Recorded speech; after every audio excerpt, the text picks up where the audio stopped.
He's striding the aquatic crossroads, connecting the two most populous regions on Earth.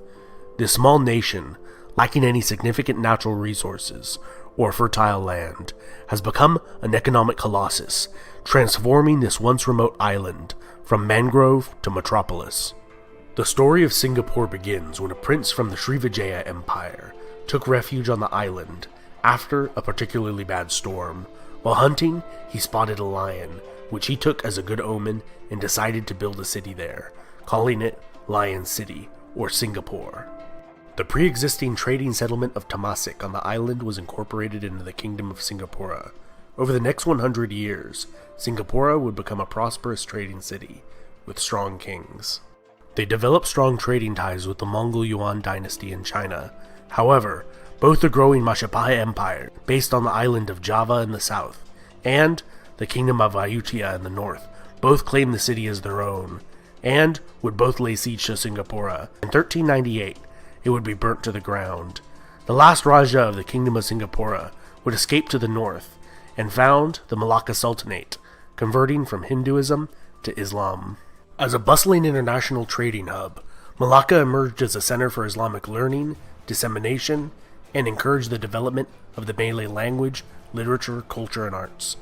Malay became the lingua franca for the maritime Southeast Asia during this period, and the old settlement of Temasek was revitalized. This golden age came to an end when the Portuguese arrived and conquered Malacca. The Sultan's son would flee to Sumatra and found the Johor Sultanate, which Singapore was part of.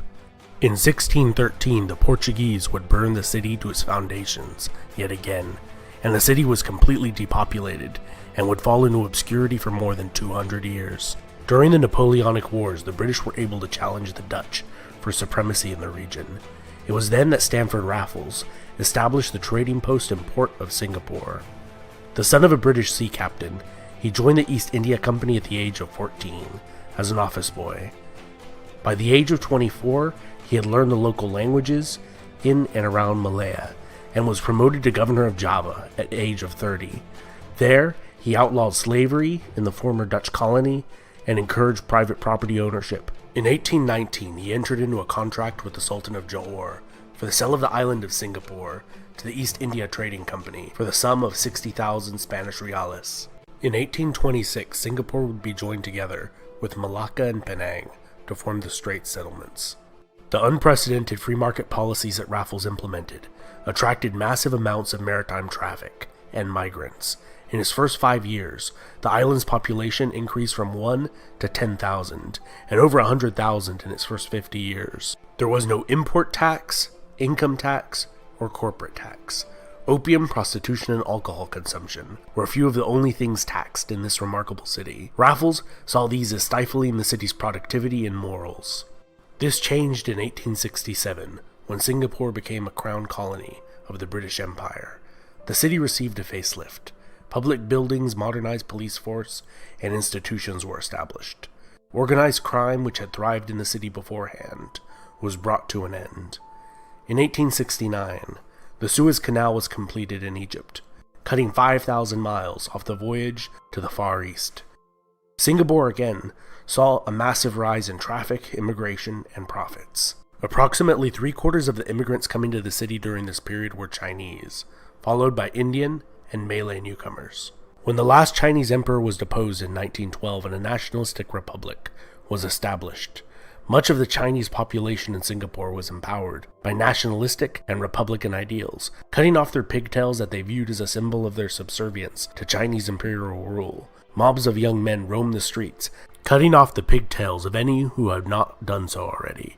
The political awakening did not take root with the Chinese elite of Singapore, however. Known as the Straits Chinese, many had been there for many generations and spoke Malay as a first language and considered themselves closer to Great Britain than to China. This would change after the 3.5-year Japanese occupation during World War II.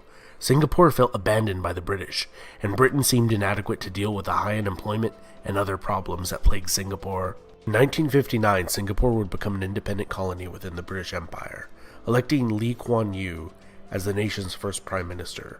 In 1963, Singapore briefly joined Malaysia as a state, and was expelled shortly afterwards in 1965, making Singapore a fully independent nation.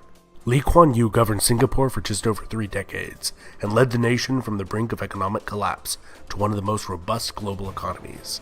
Gaining a reputation for low corruption and economic freedom, this shipping, financial, and manufacturing hub has continued to adapt to our changing world.